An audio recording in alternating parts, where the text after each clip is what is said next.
Megan told me Chloe was leaving in the same tone people use to mention a dentist appointment. It was a Tuesday night in late March, cold enough in Denver that the kitchen windows had gone dark and mirror-like. I was cutting into a pork chop that had already gone lukewarm when she lifted her wine glass, glanced at her phone, and said, "Oh, by the way, Chloe's moving to Arizona next month. Brian wants her closer." For a second, I honestly thought I had misheard her. The only sound in the room was the clink of my knife against the plate and the low hum of the recessed lights above the island. Megan had made salmon for herself, pork for me, and one of those boxed rice pilafs Chloe liked but never finished. Her place at the table was empty. A hoodie still hung over the back of her chair from that morning, pale blue, sleeves dragging the floor. I looked up at my wife and waited for the rest of it, the explanation. The part where she laughed and said Chloe was only going for the summer. The part where she asked what I thought, because this was my house too, and for the last 11 years, I had been expected to act like Chloe was my daughter too. But Megan just took a sip of wine. "Arizona," I repeated. She nodded once. "Tempe. Brian found an apartment near campus. It'll be better for her. Fresh start. Fresh start. Like the last decade in this house had been a draft somebody was throwing away." I set my fork down carefully. Across from me, the candle she'd lit for no reason bent sideways in the air vent and threw a weak orange line across her cheek. She didn't look guilty. She looked irritated that I was making her pause long enough to say it twice. Since when was this happening? Megan reached for the salt, though she hadn't tasted her food yet. They'd been talking about it. They? Brian and Chloe. I let that sit there between us. I had spent years paying school tuition, replacing tires, sitting through dance recitals, college tours, bronchitis, braces, panic attacks, broken phones. And one very expensive semester abroad Chloe quit halfway through because she was homesick. Brian had been a birthday card man, a vague voice on speakerphone, a name that drifted into the room when something emotional or inconvenient had to be passed off to someone else. And now apparently he was they. "You could have mentioned this before tonight," I said. Megan finally looked at me then, but only with the mild impatience of someone being delayed in traffic. "I'm mentioning it now." That was the moment the room changed. Not loudly, not dramatically, just a quiet shift, like a hairline crack spreading under tile. I looked at the empty chair, the untouched rice, the family calendar on the fridge with my handwriting all over it, and understood that whatever I had been in this house, it was not what I thought. Megan cut into her salmon and said, "Don't make this into a whole thing." I didn't answer, because somewhere under the smell of butter and garlic and warm wine, something cold had already started to open. I should have known that wasn't the real hit. The real one came 5 seconds later, after Megan dabbed the corner of her mouth with a napkin and said, "Obviously, nothing really changes financially. Chloe still needs stability." I didn't move. She kept going, calm as ever. Her rent in Arizona will actually be close to what it is here. Tuition stays the same. The car payment, too. Insurance, probably. Brian's helping with the move, but he can't cover everything right away. There it was. Not a discussion. Not a request. Just an invoice delivered across a dinner plate. I leaned back in my chair and looked at her properly for the first time that night. Megan was wearing the cream sweater I bought her in Aspen 2 winters ago. The one she always had made her feel put together. Her hair was pinned up loosely, a few strands down near her neck. She looked polished, settled, like she had already run this conversation in her head, and decided my role was to absorb it. "And what exactly is Brian covering?" I asked. She frowned a little, as if I were missing the practical point. "He found the place. He's getting her established." "Established?" I repeated. "Mature about this, please." That almost made me laugh. For 11 years, maturity had meant one thing in this house. I paid, I adjusted, I stayed quiet. When Chloe wanted the private high school because the public one was socially dead, I was mature. When Megan said Brian was between jobs again and couldn't help with tuition, I was mature. When Chloe backed her car into a retaining wall and cried that she couldn't handle the stress of consequences right then, I was mature. Now, Chloe was moving across state lines to live near her biological father, and somehow I was still supposed to fund the life they were building without me. I looked toward the hallway where her suitcase from spring break still sat half unpacked against the wall. Stickers all over the hard shell. Scottsdale, Santa Barbara, Telluride, places I had paid for, pieces of a life she wore easily, like it came from the weather. Does Chloe know you're telling me this like a peril update? I asked. Megan's eyes hardened. Don't be dramatic. You love her. That sentence landed harder than anything else. Because it was true or had been. I had loved Chloe in the ordinary, expensive, unglamorous way that counts. Early mornings, waiting rooms, debit cards, dead batteries in parking garages. I knew how she took her coffee when she was cramming for finals and how she got quiet when she was scared. I knew the sound of her footsteps on the stairs. And sitting there at that table, I realized love had been the tool, the language that made the arrangement look noble. Family, when it was time for me to provide. Brian, when it was time for them to choose. Megan folded her hands and said, So we're agreed? I stared at her, not angry, not yet, just awake in a way I hadn't been before. Because once she said that, once she made it that plain, the whole marriage showed itself for what it was. Not a bond, not a partnership, a system. I was a reliable part in it, the quiet one, the one who kept the lights on while everyone else decided where loyalty actually belonged. I picked up my water glass, took one slow sip, and set it down. Then I said, I see. I didn't argue.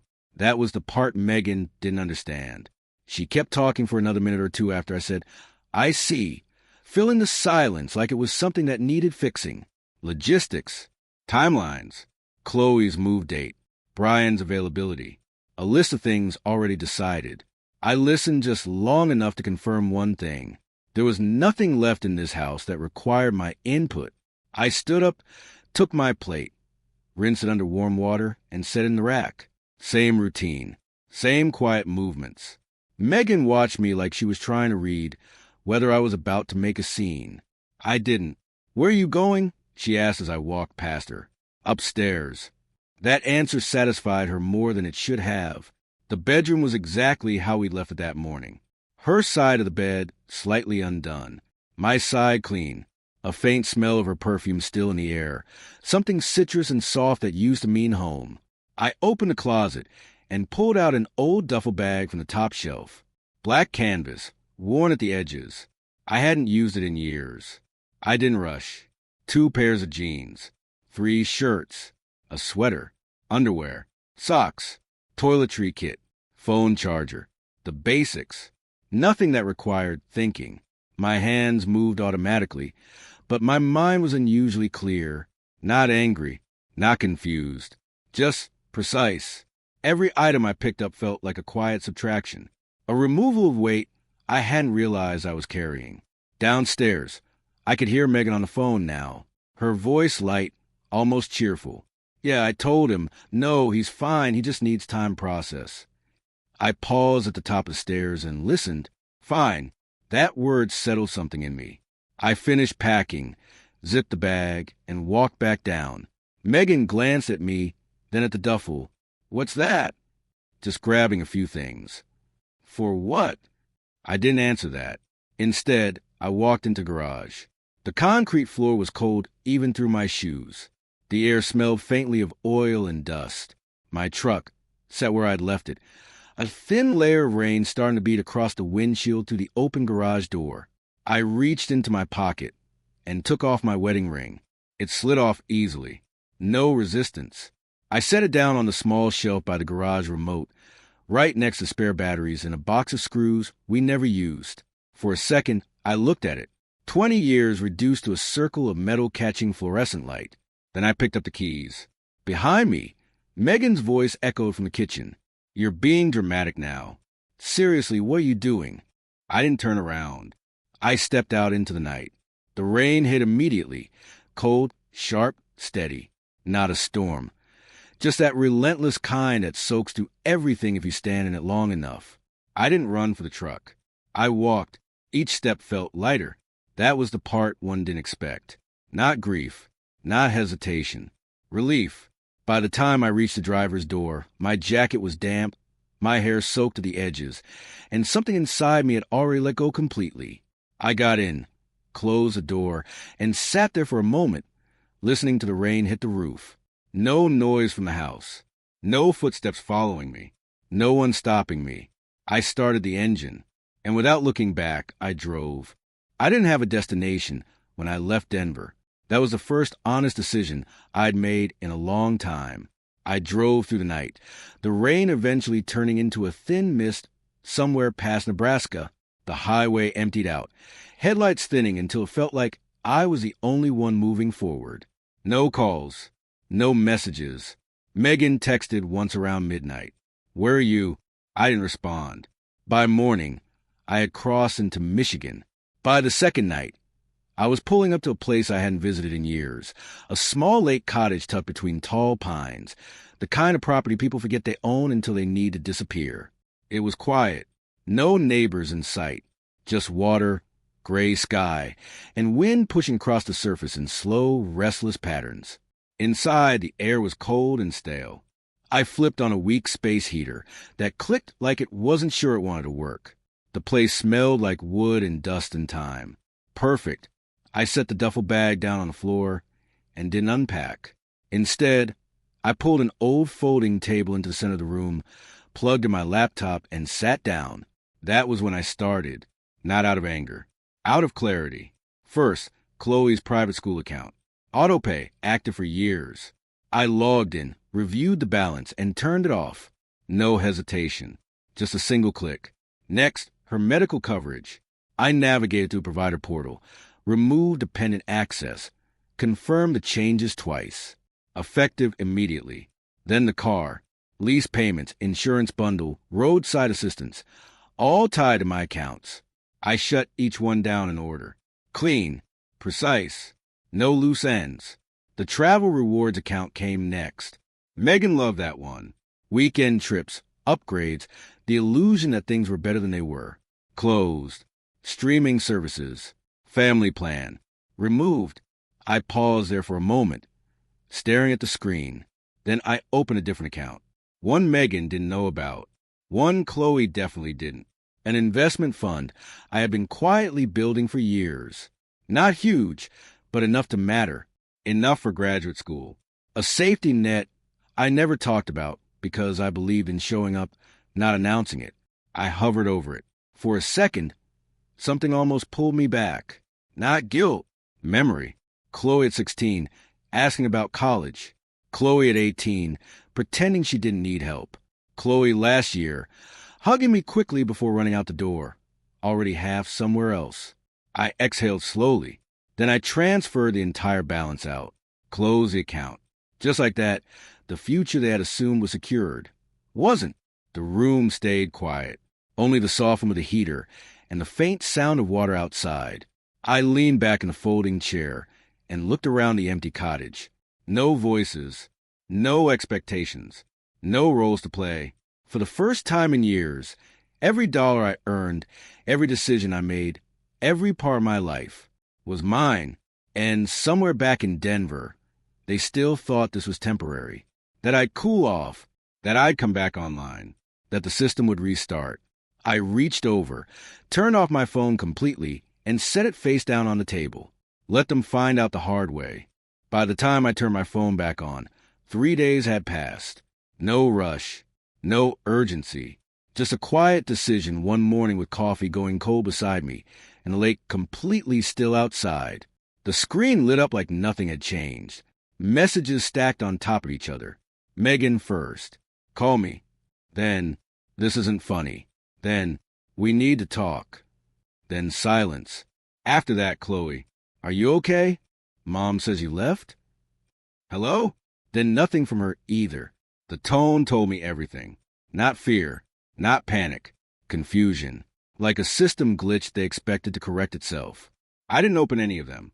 Instead, I opened social media. And there it was. Saturday. Rooftop brunch. Bright sun.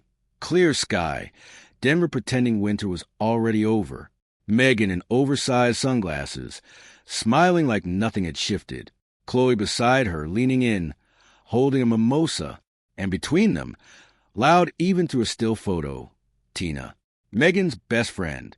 the one who always had opinions about my energy.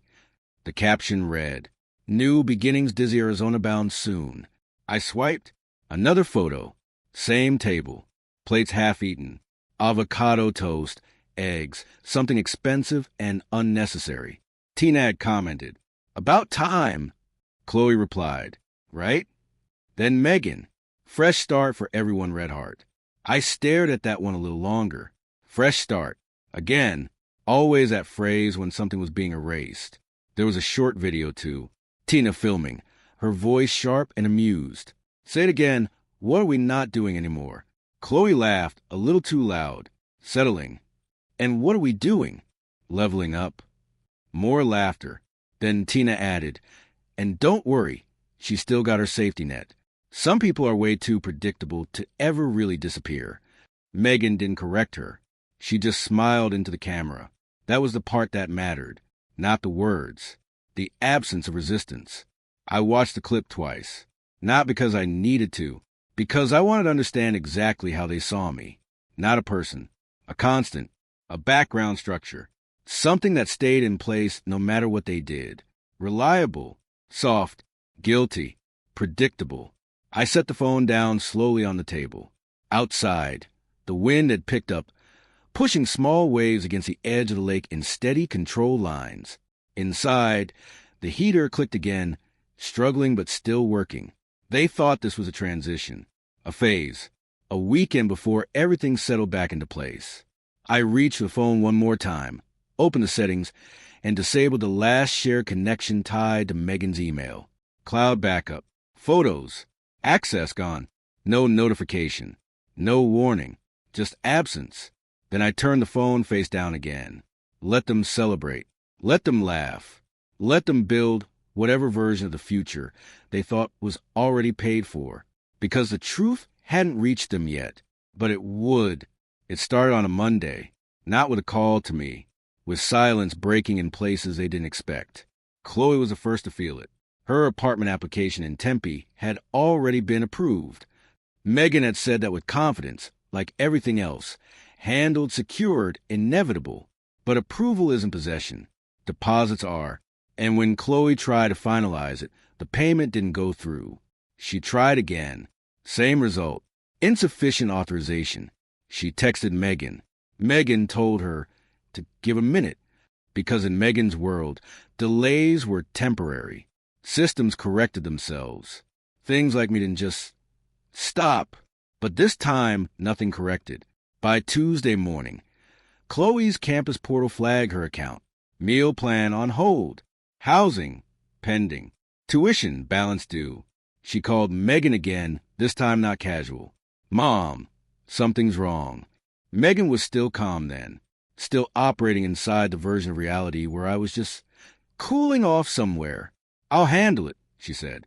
She opened her laptop, logged into the accounts she had always accessed without thinking. And one by one, they didn't load, or they loaded differently, or they asked for credentials she didn't have, or they showed zeros where there had always been movement. She tried the school billing system. Access denied. She tried the insurance portal. No active coverage. She tried the car lease account. Past due. Not late. Not warning. Past due. That was when the tone shifted. Because problems, when they stack quietly, feel manageable. But when they align, they feel intentional. Chloe's next call wasn't controlled. "Mom, my card just declined at the bookstore." Megan stood in the kitchen. Same place she had dropped the news to me days earlier, but now the room felt different. Tighter. Smaller. "What card?" "The one for school expenses." A pause. "I don't understand." Chloe's voice sharpened. "Well, I do.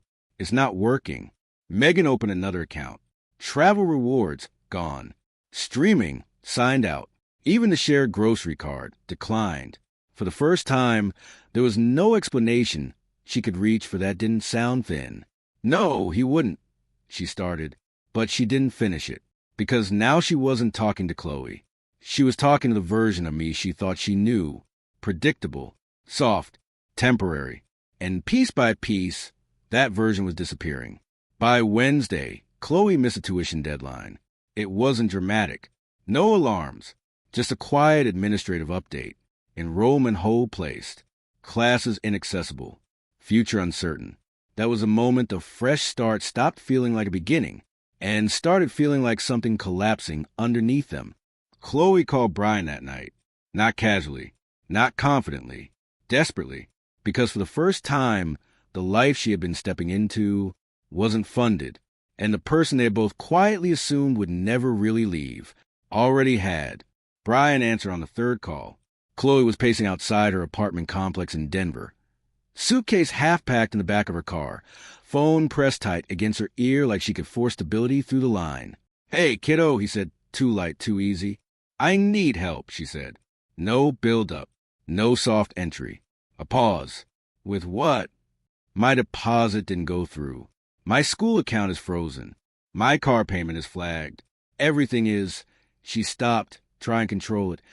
Everything's messed up. Another pause. Longer this time.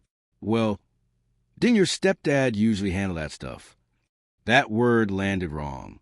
Usually, like it had been a convenience, not a structure. Chloe swallowed. He's not answering. Brian exhaled slowly, like someone being handed a problem he hadn't budgeted for. Okay, don't panic. We'll figure something out. But his voice had already changed. Less confident, less certain. In the background, Chloe could hear movement, drawers opening, something shifting, the quiet chaos of someone suddenly checking what they actually had. "How much are we talking?" he asked. She listed it. Rent deposit, first month, tuition balance, car, insurance. Each number made the silence heavier. "Yeah," Brian said finally. That's a lot all at once." Chloe stopped walking. "What do you mean?" I thought this would be more spread out. You know? Gradual. Like responsibility had a timeline that waited for him to be ready. "You said I could come," she said, voice tightening. "I can," he replied quickly. "I am. Just let me move some things around." Chloe closed her eyes. Something inside her was starting to crack, but not loudly, not all at once. Just small fractures forming where certainty used to be. "When?" she asked. "Soon. I need a few days." A few days. Behind him, she heard a woman's voice. "Brian? What's going on?" He covered the phone, but not well enough. "Just a minute." Chloe's stomach dropped. "You didn't tell her?" she asked quietly. "It's not like that," he said quickly. "I just didn't want to stress her out before things were settled." Settled. Nothing was settled. Not anymore. "Brian," she said, slower now, more controlled. "Do you actually have money?" Silence. Real silence this time. No movement. No background noise. Just the absence of an answer. Then finally, "I thought I would." That was it. No apology. No solution. Just a confession wrapped in hesitation. Chloe lowered the phone slightly, staring out at the parking lot like it had shifted under her feet. Because suddenly, pieces started connecting. The way he had talked. The confidence. The promises. The idea of rescuing her. It hadn't come from reality. It had come from performance. From something he had already been saying out loud to other people. Something he had believed just enough to repeat, without ever checking if it was true. "I told people you were coming out here," he added, quieter now. "I said I was stepping up, doing things right this time." Chloe let out a slow breath. Not angry. Not yet. Just cold. Because now she understood. He hadn't built a plan. He had built a story. And she had stepped into it, like it was solid. "Call me when you figure it out," she said. Then she hung up. For a long moment, she stood there alone, the wind cutting to the parking lot.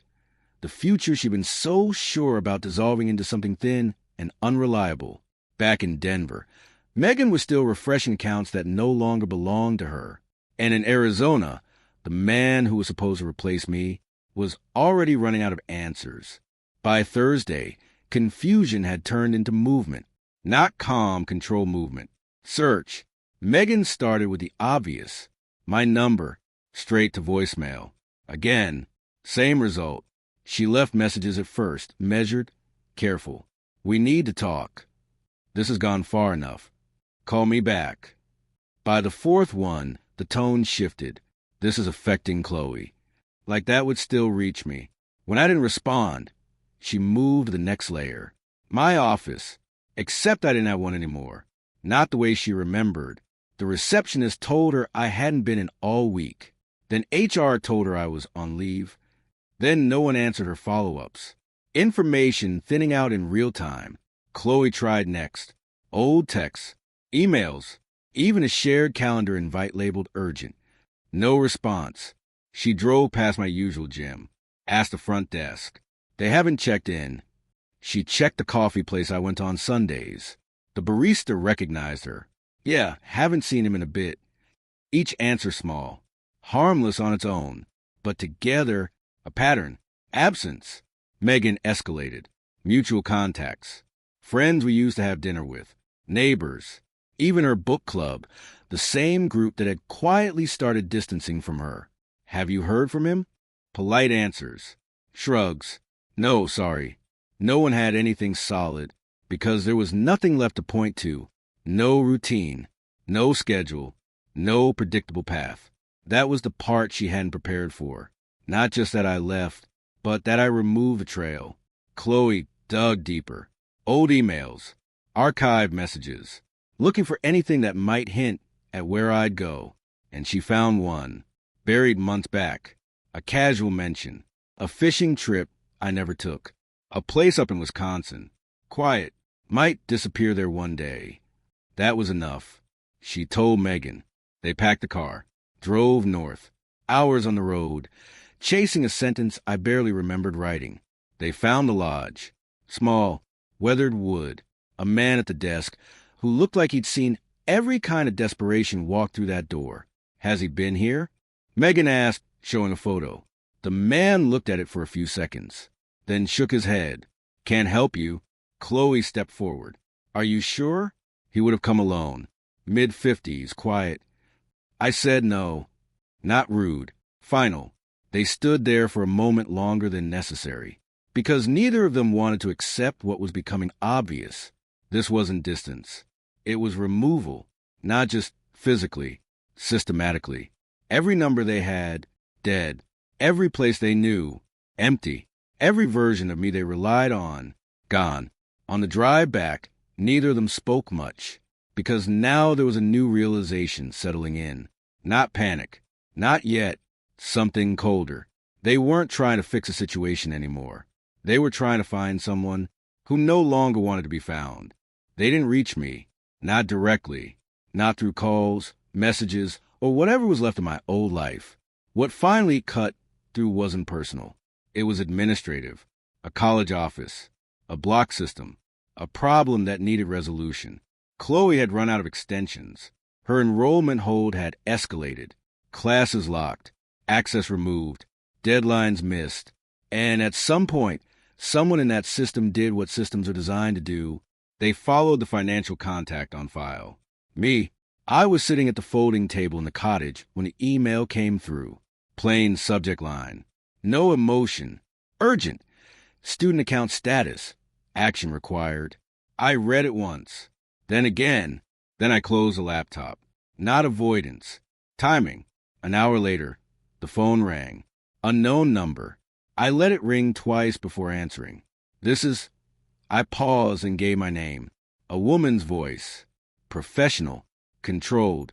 Hello, I'm calling from the university financial office regarding Chloe. I know why you're calling. A slight pause. Thank you. We're trying to resolve an outstanding balance that's currently preventing her from. I'm not responsible for that account anymore.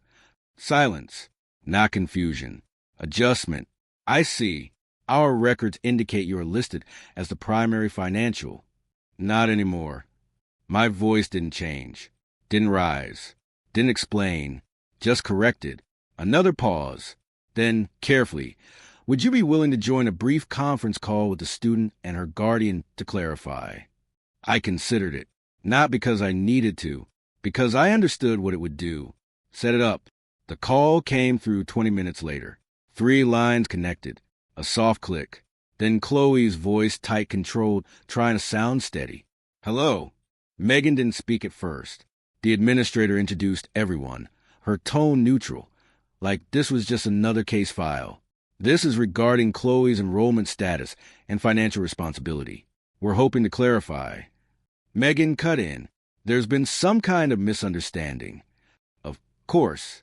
Always that word. Misunderstanding. I leaned back in the chair, looking out at the lake, gray and endless. No, I said, just that. One word. It landed heavier than anything else. Chloe spoke next. Quieter. Can you just explain what's going on? There it was. Not anger. Not accusation. Something closer to realization. I didn't rush. Didn't fill the space. Let it sit long enough that they had to feel it. Then I said the only thing that mattered. I'm not responsible for her anymore. No emotion. No explanation. No room to negotiate. On the other end, something shifted. Megan started to speak. Fast, sharp, controlled panic breaking through. You don't get to just... I hung up. No goodbye. No second sentence. Just silence. And that was it. Because until that moment, this had still been private. A situation. A conflict. Something they could talk around, reinterpret, soften. Now it was documented. Stated. Recorded in a system that didn't care about feelings. Responsibility. Removed. And for the first time, they couldn't pretend otherwise. After that call, things didn't explode. They unraveled. Slowly. Publicly. And in ways neither of them could control. Chloe lasted 3 more days before it became visible to everyone around her. Not dramatic at first. Just small absences. She stopped showing up to classes she technically wasn't enrolled in anymore. Her student portal stayed locked. Group chats went quiet when she stopped replying. Then the questions started. Wait, weren't you already moved to Arizona? I thought your tuition was covered? Why can't you just fix it? Each one chipped away at the version of her life she had been presenting. Confidence turned into explanations. Explanations turned into avoidance. Avoidance turned into distance. Friends pulled back, not out of cruelty, but because instability spreads. And Chloe had become unstable. The car went next. 2 missed payments turned into notices, not warnings. Actions. The lease company didn't care about transitions or fresh starts. They cared about numbers. Megan tried to intervene. Called. Argued. Explained. But for the first time, her voice didn't carry weight. Because everything she said relied on something that no longer existed. Me. Debt letters started arriving after that. Clean envelopes. Sharp language. No emotion. Just facts. Balances. Deadlines. Consequences. The house was the last illusion. Megan held on to that one tightly. Even as everything else slipped, she still walked through those rooms like they were solid. Like at least this was safe. Until the letter came. Not aggressive. Not threatening. Legal. Precise. She read it once. Then again. Then a third time. Slower. Trying to find the part she had misunderstood. There wasn't one. The house had been transferred months ago. Through a trust she never paid attention to. Structured quietly. Legally. Completely. There was a timeline. A clause. A trigger. And she had just crossed it. She stood in the kitchen, the same place she had told me Chloe was leaving, and looked around like the walls might argue with the paper in her hand. They didn't, because structures don't care who believes in them. They either exist, or they don't, and this one no longer belonged to her. Across the country, the ocean moved in long, steady lines against the Oregon coast. Gray water, cold air, wind that never fully stopped. I sat on a weathered wooden deck outside a small rental house, a mug of coffee cooling in my hands. No noise behind me. No expectations. No one asking what I would cover, fix, or carry. Just space. For the first time in years, my life wasn't built around being needed. It was built around being free. I thought about calling. Not out of guilt. Out of habit. Then I didn't. Because some endings don't need a final conversation. They already had one. And it only took a single sentence. I'm not responsible for her anymore. The rest, they earned themselves.